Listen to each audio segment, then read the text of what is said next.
Favourite serials இனி டிவிக்கு முன்பே சன் நெக்ஸ்ட் ஆப்ல ஜாலியா எல்லாருக்கும் முன்னாடியே பாருங்க. இப்பவே சன் நெக்ஸ்ட் ஆப்பை டவுன்லோட் பண்ணி சப்ஸ்கிரைப் பண்ணுங்க. சித்தப்பா,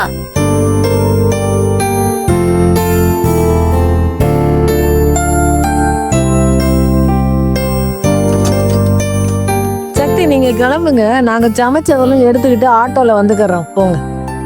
சரி, நான் முன்னாடி போய் எல்லாத்தையும் ரெடி பண்ணி வைக்கிறேன். தர்ஷினி வா போலாம். பார்கவி வா. இல்ல, நான் போய் தர்ஷன் கிட்ட பேசிட்டு வந்துடுறேன். எதுக்கு? அவர் தான் கோச்சிட்டு போயிட்டாரே, அப்புறம் எதுக்கு பேசணும்?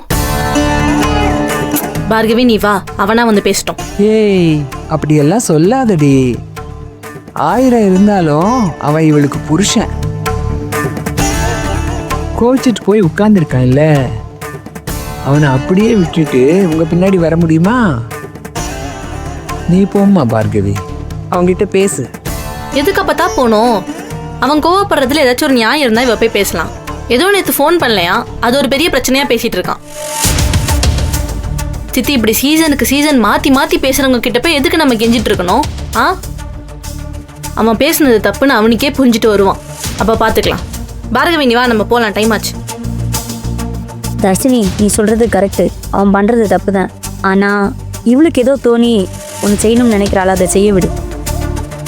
அதை தடுத்து நிறுத்த நமக்கு எந்த உரிமையும் கிடையாது. அது அவங்களுக்குள்ளார.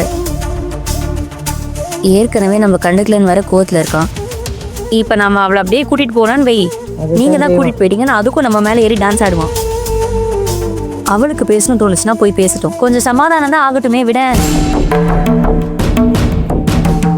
ஆமாண்டி, அம்மாக்காரி ஆஸ்பத்திரியில் படுத்து கிடக்கா. அப்பா வேற வெளியே எங்கேயோ தலைமறைவா சுத்திக்கிட்டு இருக்கான். இதெல்லாம் நினைக்கிறப்போ அந்த பிள்ளைக்கு மனசு வேதனையா தானே இருக்கும். அது எப்படி வெளியே காட்டிக்கிறதுன்னு தெரியாம கோவமா பேசிக்கிட்டு இருக்கான். இவ போய் எடுத்து சொன்னா புரிஞ்சுக்குவான். நீ போம்மா பார்கவி, நீ போய் பேசி அவனை சாப்பிட வை. சாப்பிட்டாலே பாதி கோவம் சரியாயிடும். நீங்களாம் தேவையில்லாம அவனுக்கு ரொம்ப ஸ்பேஸ் கொடுக்குறீங்க. அதனால தான் இப்படி ஆடுறான். இது உங்களுக்கு தான் பிரச்சனையா போய் முடிய போகுது. ஏதோ பண்ணுங்க. பார்கவி நீ போய் பேசிட்டு வா, நாங்க வெயிட் பண்றோம். பார்கவி, ரொம்ப ஓவரா பேசினா போடா சரிதான் வந்துரு. தர்ஷினி, அவங்க பிரச்சனை அவங்க பேசுவாங்க. நீ பண்றதுலாம் எதுக்கு? சரியில்லை சித்தப்பா, காரணமே இல்லாம கத்திட்டு இருக்கான். ஏய் விடுடி, ஏதோ பண்ணிக்கிறான், விடு. நீ கூலாவு.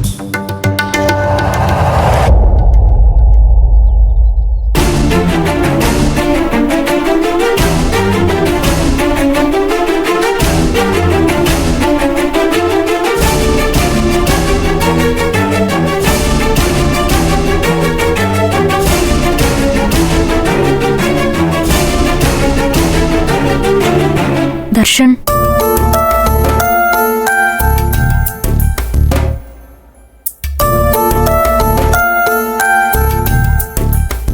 உன் கோவத்தை சில டைம் என்னால புரிஞ்சிக்கவே முடியல. எப்படி புரிஞ்சுக்க முடியும்? உனக்கு எப்படி புரியும்? முதல்ல நீ என்ன புரிஞ்சுக்கிட்டா தானே என் கோபமும் காதலும் புரியும். இந்த வீட்டுக்கு வரவே மாட்டேன்னு பெரிய சீனை போட்டேன்னு சொன்னாங்க. நான் தான் நீ வேணும்னு கெஞ்சினேன். வந்த கொஞ்ச நாளைக்கு ஒதுங்கியே இருந்த. அப்பவும் நான் தான் உன்கிட்ட வந்து பேசி எல்லாரையும் நார்மலா இருக்க வச்சேன். இப்போ ஜோதிலையும் ஐக்கியமாயிட்ட. ஆமா, அன்னைக்கு என்ன பேச்சு பேசுன? அதை செய்ய போறேன், இதை செய்ய போறேன், அமெரிக்கா போறேன், ஆஸ்திரேலியா போறேன், ஜப்பான் போறேன்னு என்ன பேச்சு பேசுன? என்னாலதான் என்னமோ வாழ்க்கையே போன மாதிரி பேசுனீங்க. இப்போ இங்க வந்து என்ன பண்ணிட்டு இருக்க? கும்பலோட கோவிந்தா போட்டுட்டு இருக்க. தர்ஷன், நீ கோவத்துல பேசுற, கொஞ்சம் யோசிச்சு பாரு. இந்த வீட்டுக்கு வந்ததுல இருந்து நம்மளோட இண்டிவிஜுவல் கரியரை பத்தி யோசிக்க ஏதாவது சிச்சுவேஷன் இருந்துச்சா? ஏதோ ஒரு பிரச்சனை மாறி மாறி வந்துட்டு தானே இருந்துச்சு. ஆமா, கரெக்டு தான், பிரச்சனை தான். ஏதோ ஒரு பிரச்சனை வந்துகிட்டு தான் இருக்கு.